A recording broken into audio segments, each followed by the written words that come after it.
Red Bull with Vettel and Verstappen and Mercedes with Hamilton. Of course, I think the thing what I'm trying to say is that Williams never built a platform to have like a team revolving around a dominant brand name, like a real top big brand name.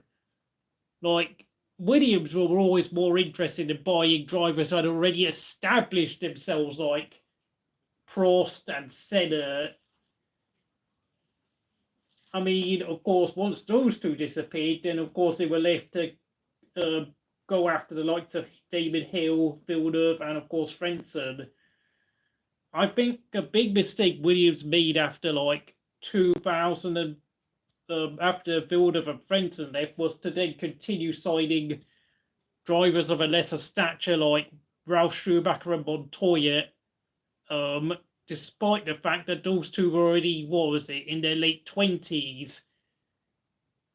I mean, I arguably think that obviously with all the big names having left the sport after the early 90s, with only Michael Schumacher being like the big name in F1,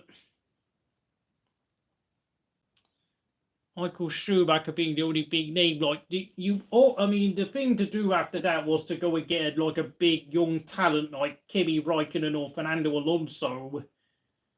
Williams actually had a young talent in Jenson Button, but for some reason, due to their contract with Montoya, it meant that they decided to make Button the sacrificial lamb, even though, and look, I know Jenson Button never appeared to be the fastest guy in F1, but yeah, sorry, I don't know. I know some people might be getting annoyed at my rant. I'm going to have to repeat this rant afterwards. I'm going to have to do like a separate podcast for the whole McLaren situation again at some point, but I know Button wasn't as talented as Raikkonen and Alonso, but you have to realise that Williams should have been able to make Button their future team leader, and I think BMW would have been more impressed had they tried to stick with a youngster and try and build him up. That's what I'm trying to say. Now, thankfully for McLaren, they do have two youngish drivers in Norris and Piastri, where I think Norris is only, 24 years old, and Piastri is going to be he's already turned 23 years old. So it's not quite as bad as Williams going after like middle-aged drivers on a regular basis and then eventually realising they had no long-term platform to develop the team. Someone told Dave about the DRS Train podcast. I don't know. Oh, yeah, I don't know. I keep forgetting who the hell runs that podcast. Sorry. Carlos Sainz is in the drop zone, folks. Gasly is obviously going to be going out, but of course he's an Alpine. But Ocon's in 7th. Oh my God, our lap times are getting really close. But Gasly, Sainz, Ricciardo, Bottas, and Stroll are out.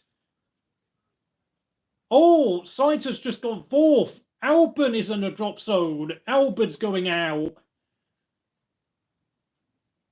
Oh my word, so that's Gasly down to 12th. And Perez is only 3 thousandths of a second faster than Albon. I'm trying to see, is Perez... Oh, Perez has already crossed the line. Yeah, his lap is done. I think Perez and Ricciardo's Q2 is over. I'm going to see. What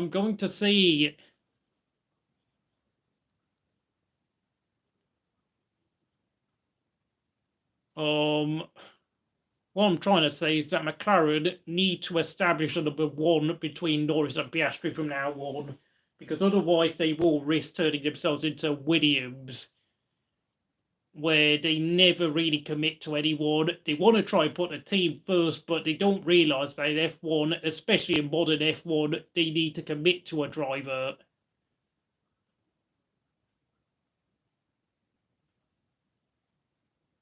Oh yeah, Alex Albon should be on the lap. He's down in 11th. I think Bottas and Stroll try to finish their laps off, but I think this session is almost finished now, folks. But I don't know if Albon is on the fastest lap yet, but